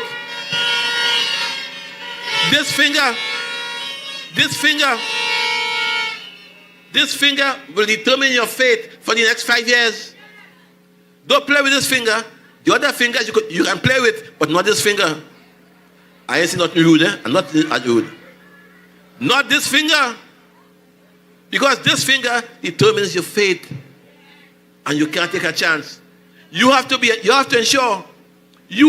ensure that the PNM becomes history after Monday. You have to ensure that they're no longer in office as from Monday. But to do that, you have to vote. And to vote, you have to not only vote, but get your friends and your family. And you have to make sure that they put their X by the UNC. You know why? When the UNC wins,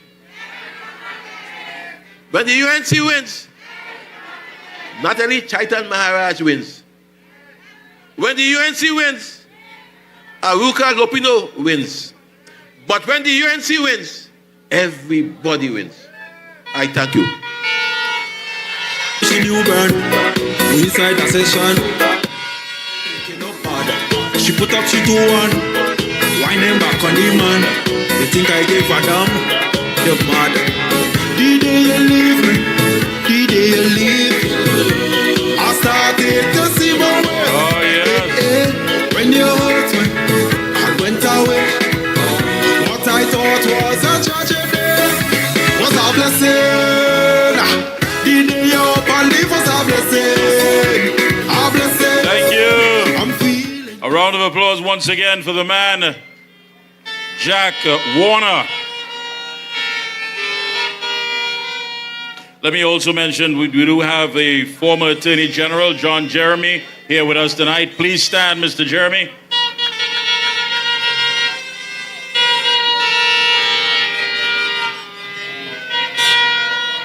And to all our speakers, great speakers. They say new chapter, new verse. But Marvin was there. They give Marvin a job now, Minister of what? National Security. Marvin was able to zero in one time. He said rogue officers is the problem. Marvin, you sit down next to the most rogue people in this country for all them years, and you didn't identify them? You didn't see them? You didn't see when they leave and recuse themselves, not for our interests, but for themselves, their friends, their family, finances. Marvin didn't see that. Marvin didn't realize he's sitting down with people who can't even account for missing money. But he didn't see that. He didn't see the murder rate. He didn't see Arouca, Lopinot suffering. The youths with no opportunities. But on the new job, he's zeroing on the problem. Marvin, we zeroing on you long time. And on Monday, you had to go. Don't wait, go. Whether you flip, dip, or skip, you had to go. We have reached a point in our program because you know soon when it is that there's no adequate water supply, you know who you're calling. You know who would not fix that. We know it's Natalie. As Jack Warner said, Carnival will return to Arouca under who? The youths will have opportunities under who? Arouca, Lopinot will be living better under who? But don't let me waste no time. We don't know she's a doctor. We know she's a this, she knows that. But listen now, man. Make some noise for our next member of parliament for Arouca, Lopinot. Welcome, Dr. Natalie Chaitan-Maharaj. I come for this one. Sign me up. I come for this one. Sign me up. I come for this one. Sign me up. I come for it. Boss lady, I come for this one. Sign me up. I come for this one.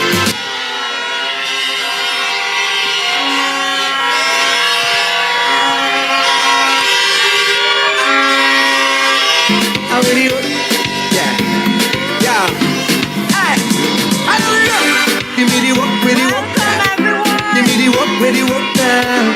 Give me the walk, with the walk down. Down. I come for this one. Sign me up, I come for this one. Sign me up, I come for this one. Sign me up, I come for it. Boss lady, I come for this one. Sign me up, I come for this one. Sign me up, I come for this one. I never walk it properly. Arouca, Lopinot. Welcome to Five Rivers. Welcome to my home. The only thing rain does stop is cricket. We outside. We can't hold in the car park. We can't hold in the tents. We reach across the road and over the bus route. Look at my crowd. All right. Let me try to observe my protocols. Good evening to our leader, the Honorable Kamla Prasad Bisesa SC, to all party officials present, to my guest speakers, to my crowd, and I have to take a minute for my PSA brothers and sisters, this big green army, my comrades. You all filled out the front first. Now,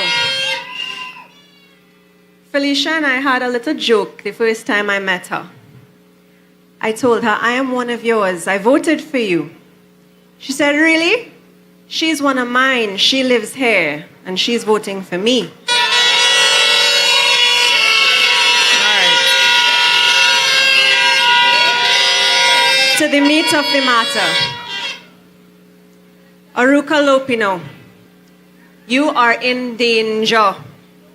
You are in a perilous position, Arouca, Lopinot. You are victims of this PNM regime. Do you see the disaster happening in this country? This 10-year nightmare? This East-West corridor, the constituency of Arouca, Lopinot, has become a man-made, no, PNM-made disaster for the last decade of darkness. Tonight, I stand before you, not just as a candidate, but as a woman, humbly asking to be the change this constituency needs. Arouca, Lopinot, vote for the UNC. Vote for me. I will represent you. I will rescue you. as an MP who genuinely understands you. How can I do this? Because I am one of you. I live with you, right there. I have endured the same lack of support that you have for the last decade. I raised my children in this community with you. When you have no water, I have no water. My husband have to call Wasa and beg for a truck supply, just like you.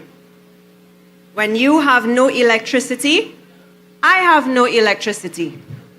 I have to go and fill out the TN Tech forms for damaged appliances, and just like you, nobody has come for me. I drive the same potholes that you do, damaging my car in traffic, replacing shocks, replacing rims. I go to the same shop and the same grocery that you do, and I see the price of food soar alongside you. Now, I worked hard to get where I am, and I will continue to give my blood, sweat, and tears to serve you, just as I did at Mount Hope Women's Hospital for 15 years, serving mother and child.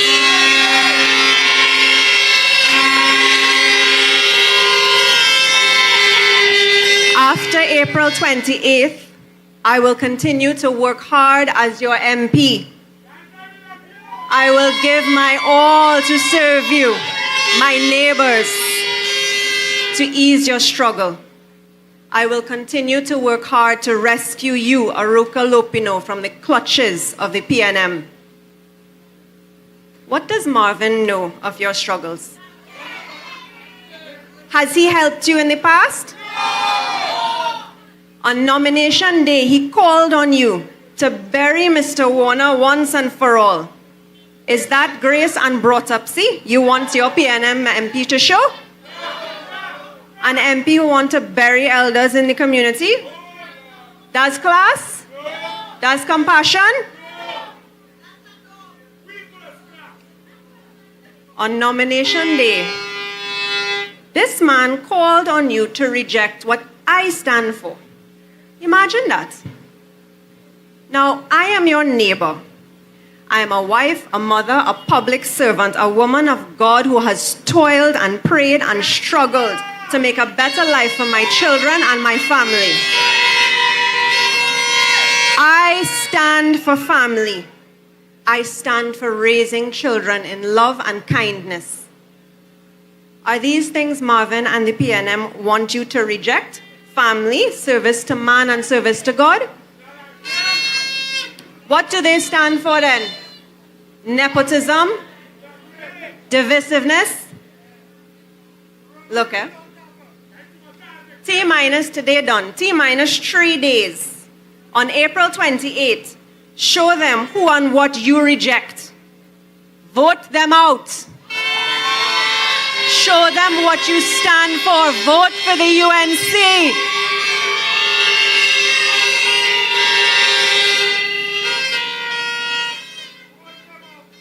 Marvin Gonzalez claims he has done a lot. He was so bold-faced to use those very billboards right there on the street where I live to show his list of lies of work done. But let's talk the facts. The last 10 years have been a PNM-made, a Marvin-made disaster for our country and our community. We'll number them.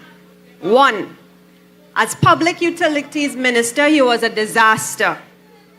Water shortages still plague the communities of this constituency. Bonaire, 5 Rivers, Lopinot. I recorded on video leaking Wasal water lines from Tacarigua to Surrey on my walkabouts. Roads crumbling in Lopinot, Bertie Road and Windy Hill, and so many more. 2, housing has been a disaster. Remember Trestrail. Affordable housing remains a dream for many families struggling to find stability. How many applied for HDC homes? They told me when we walk, or even a home improvement grant.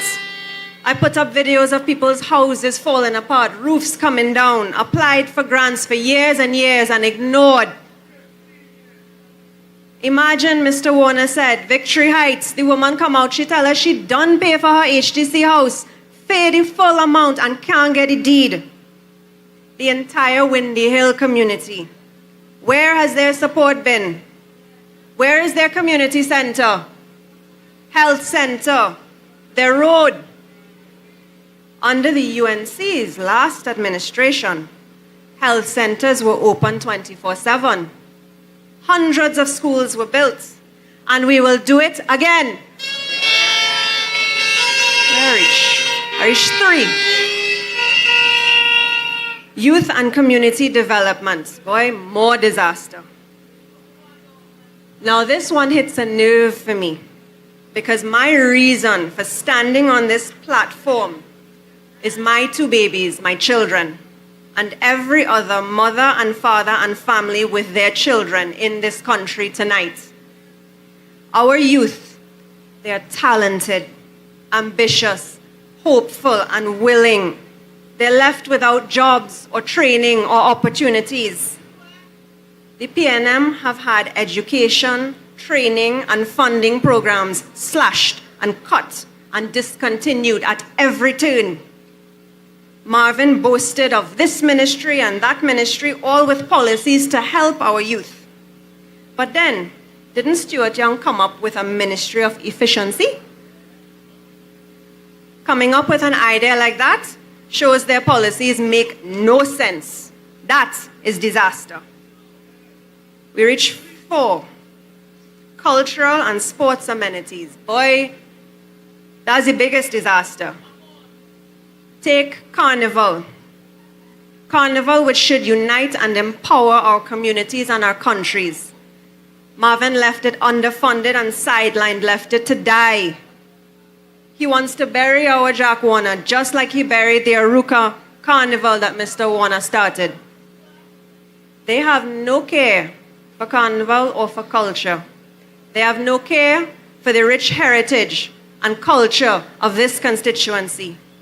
Imagine Lopinot, the heritage plantation building left to rot for the last 10 years. Only in this election, they're running up now to try and fix the place. Quick, quick. All you falling for that? No! What about sports? Did you all know that have a recreation ground on Crown Street, Lendell Simmons ground, that produced star cricketers for this country? That ground and all other sporting grounds, like up on Range Road, like up by Prime Minister's Park, all fallen into disrepair with cracks and holes in the fields, left in darkness. But now again in elections, Range Road field, Marvin running quick and putting up lights and opening a ceremony for it to turn on a light. All you falling for that? 5. Education and employment. That's disaster and more disaster. My dream is to see our government secondary schools producing scholars. To see our secondary schools molding our youth into young adults who can be happy, have a productive place in our society, and grow into everything they dream of being. Marvin has not made one step to that kind of goal. Not one. Not one refurbished school.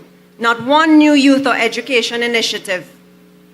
In contrast, you want to know my favorite part of the UNC's education manifesto?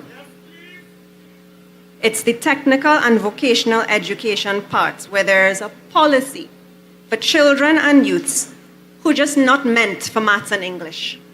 The ones who don't do well with book and pen and paper and whiteboard and chalkboard. The UNC has a plan for children who prefer to work with their hands, to learn differently.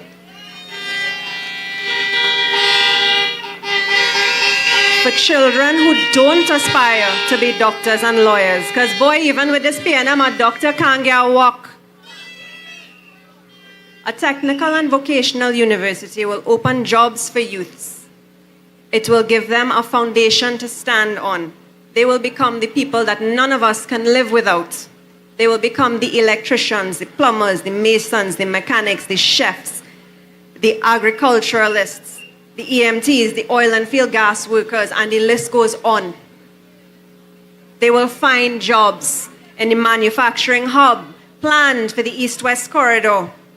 They will have no difficulty, our youth, in finding grants and incentives to open their own businesses.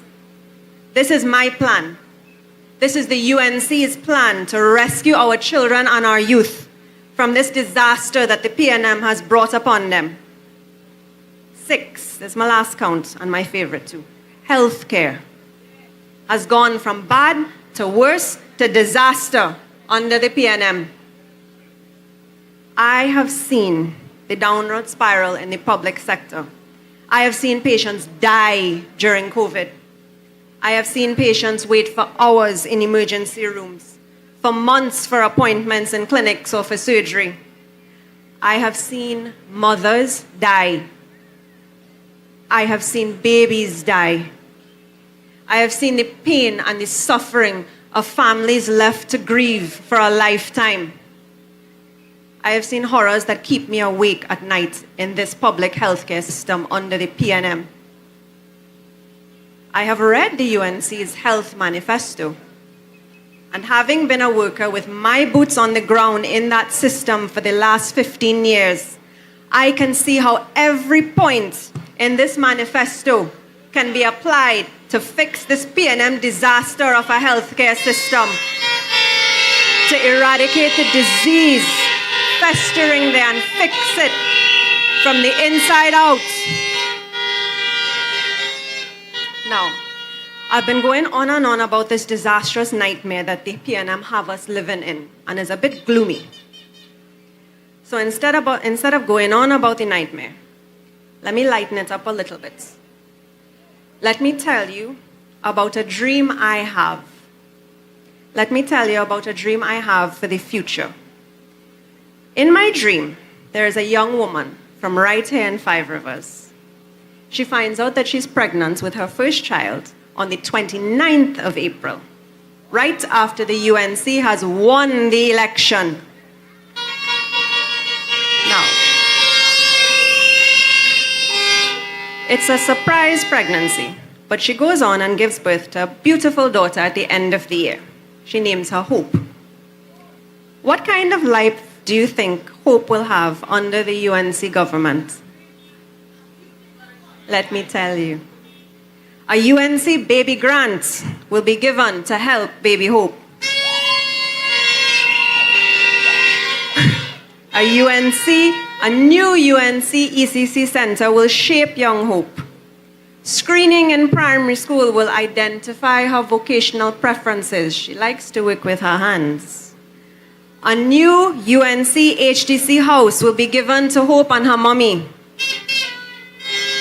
The new UNC Vocational University will allow Hope to train. And as Hope grows up, a new UNC fast-track policy will help her to open her own vocational business.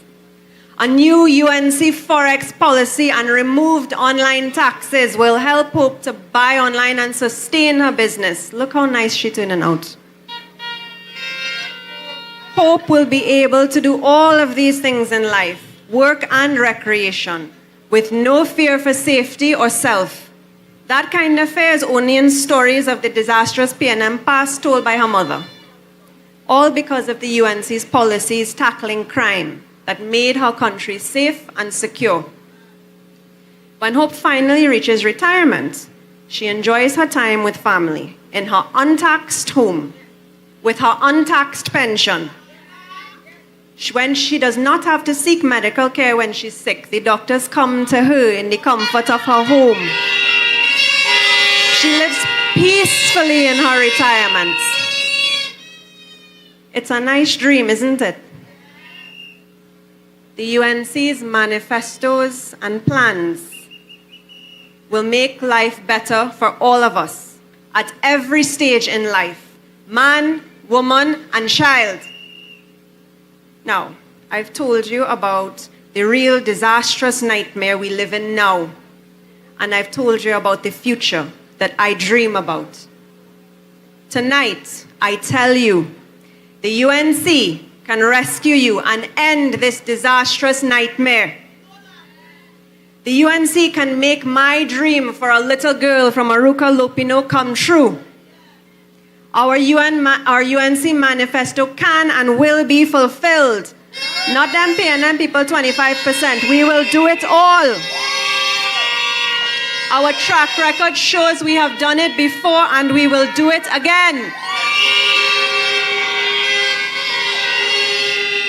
When you vote us into government next week with our leader, the Honorable Kamla Prasad Bisasa at the helm, we will rescue Trinidad and Tobago.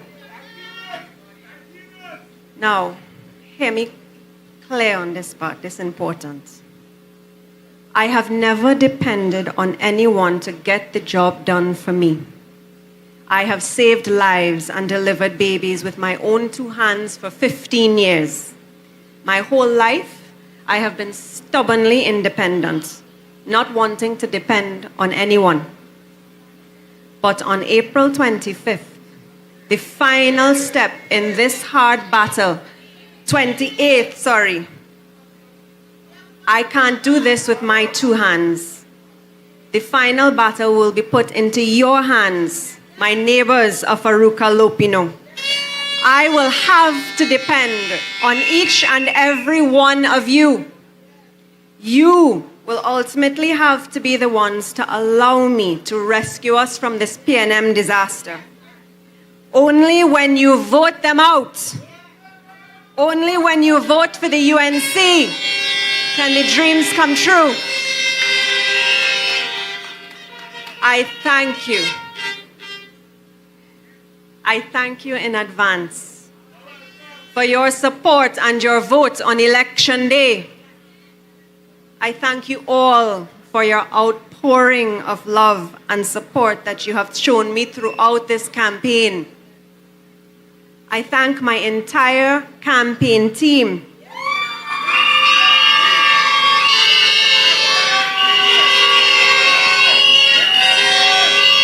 I thank all of those who so willingly gave of their time and their resources to make this campaign and this massive event tonight a resounding success.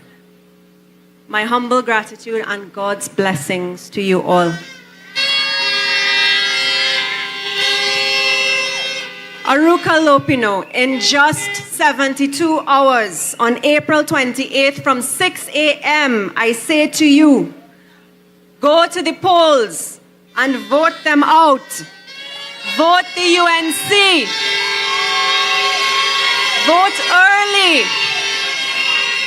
Then go home and make sure everyone does the same. Because when the UNC wins, everybody wins. When the UNC wins, everybody wins. When the UNC wins, everybody wins. Thank you, Five Rivers. Thank you, Arouca Lopinot. I love you. Good night. Tell your neighbor, tell your friend, now is the time to rise and shine. Tell your mother, tell your father, now is the time to decide.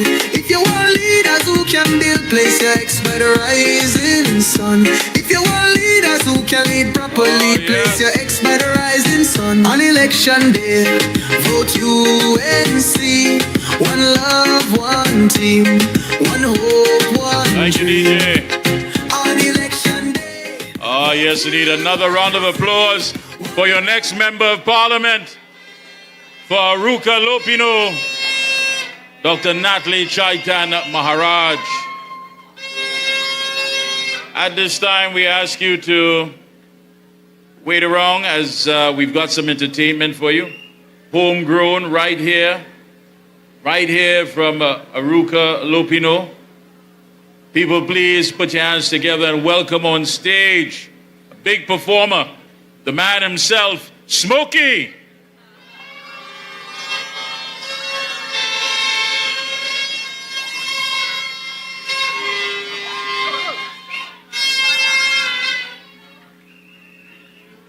Pleasant good night, Arouca Lopinot. 5-hour school, all you don't know, right? Love and respect, Dr. Natalie, Uncle Jack. Alright, here I told you. I see Miss Patsy there, but Patsy lover. All I get money with them now. When UNC wins, everybody wins. When UNC wins, Trinbago wins. Trinbago wins. Everybody wins. Everybody wins. Tell your neighbor, tell your friend, now is the time to rise and shine. Tell your mother, tell your father, now is the time to decide. If you want leaders who can build, place your ex by the rising sun.